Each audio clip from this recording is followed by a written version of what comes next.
Welcome, dear students. Today we are going to read about lesson number 2.5, The Happy Prince.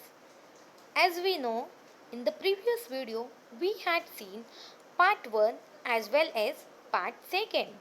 So student, in this video we will continue part 3. So student, let's start our topic. On the next day, the swallow flew down to the river. He watched the seamen working on the ships.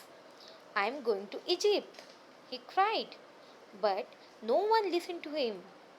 When the moon came up, he flew back to the happy prince. "I have come to say goodbye to you," he said. Little bird," said the prince. "Please, will you stay with me for one more night?" "It is winter," answered the swallow. "The snow will soon come. In Egypt, the sun is warm and the trees are green." "Dear prince, I must leave you, but I will never forget you."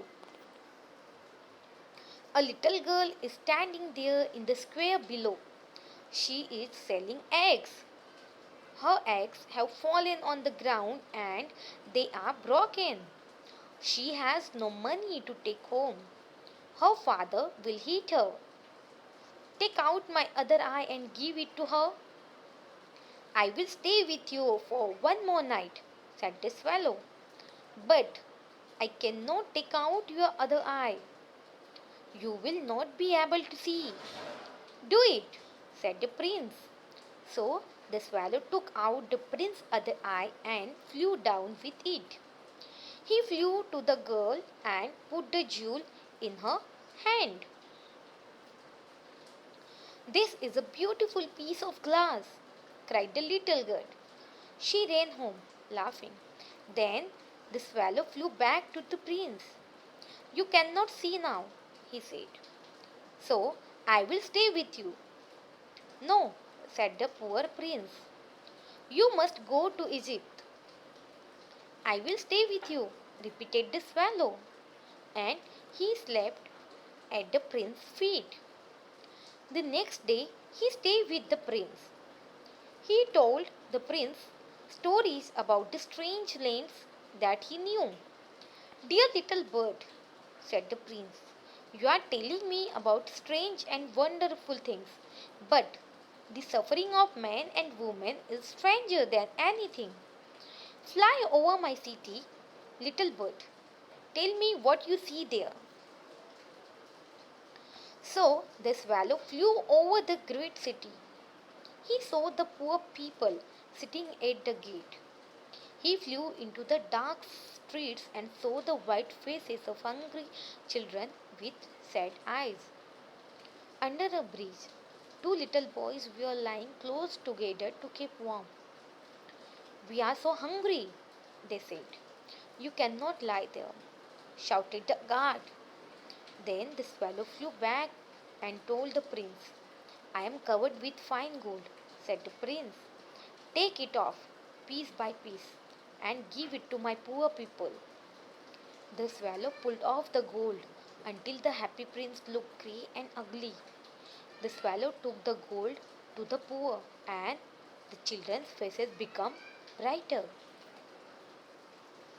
"We have bread now," they cried. Then the snow came. Ice followed the snow and hung down from the roofs of the houses. Everyone wore thick coats. The little swallow became colder. He did not leave the prince because he loved him very much.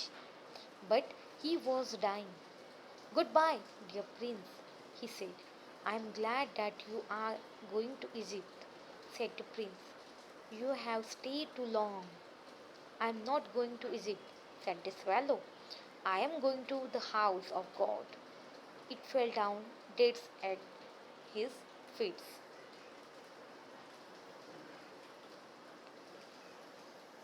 Then there was a strange shoot sound inside the statue. Crack! The metal heart broke into two pieces. Early next morning, an important man in the city was walking below with two of his friends. He looked up at the statue. The happy prince does not look very bright, he said. The red stone has disappeared. His eyes are not there, and he is not golden. He looks like a beggar.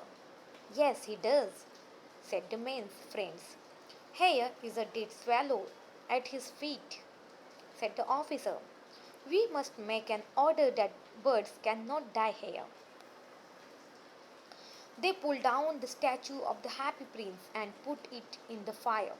A stream of bright metal ran out. This is strange, said the workman. This broken piece in the middle of the statue has stayed hard. We must throw it away. So they threw it away with the dead bird. God said to his servants, bring me the two best things in the city. They brought him the broken heart and the dead bird. Yes, you have brought the right things, God said. This little swallow will sing forever in my garden, and the happy prince will stand in my city of gold. So, student, in this way, today we have finished the beautiful story that is the happy prince. I hope, student, you like it, and I hope you all are understood also. Thank you.